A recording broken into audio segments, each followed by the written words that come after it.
Here's the key.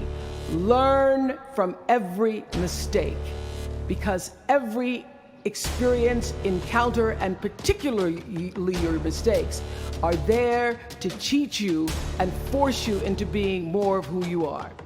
1 year, and I have to tell you, I became pretty comfortable with that level of success. But a few years ago, I decided, as you will at some point, that it was time to recalculate, find new territory, break new ground. So I ended the show and launched OWN, the Oprah Winfrey Network. The initials just worked out for me. So 1 year later, after launching OWN, nearly every media outlet had proclaimed that my new venture was a flop. Not just a flop, but a big, bold flop, they call it.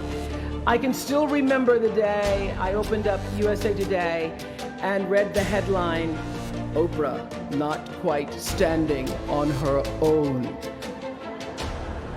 I mean, really, USA Today, now that's the nice newspaper. It really was, this time last year, the worst period in my professional life. I was stressed and I was frustrated, and quite frankly, I was embarrassed. It was right around that time that President Faust called and asked me to speak here, and I thought, you want me to speak to Harvard graduates? What can I possibly say to Harvard graduates, some of the most successful in the very moment when I had stopped succeeding?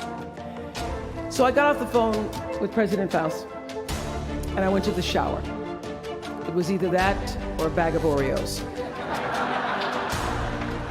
So I chose the shower. And I was in the shower a long time, and as I was in the shower, the words of an old hymn came to me. You may not know it. It's by and by, when the morning comes. And I started thinking about when the morning might come, because at the time I thought I was stuck in a hole. And the words came to me, trouble don't last always, from that hymn. This too shall pass. And I thought, as I got out of the shower, I am going to turn this thing around and I will be better for it. And when I do, I'm going to go to Harvard and I'm going to speak the truth of it. So I'm here today to tell you, I have turned that network around.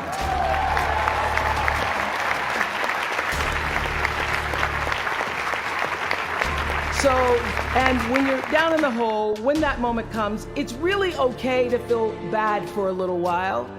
Give yourself time to mourn what you think you may have lost. But then, here's the key. Learn from every mistake, because every experience, encounter, and particularly your mistakes are there to teach you and force you into being more of who you are.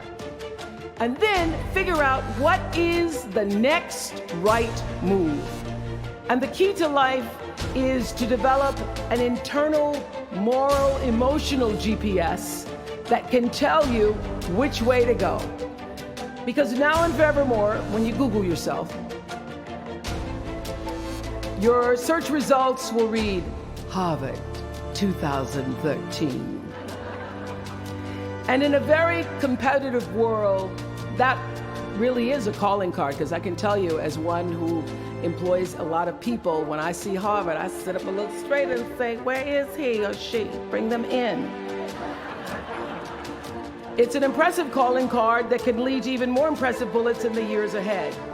Lawyer, senator, CEO, scientists, physicists, winners of Nobel and Pulitzer Prizes, or late night talk show host.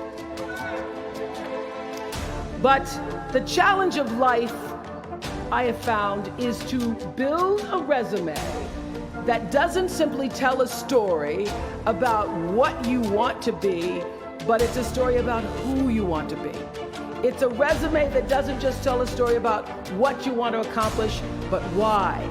A story that's not just a collection of titles and positions, but a story that's really about your purpose, because when you inevitably stumble and find yourself stuck in a hole, that is the story that will get you out.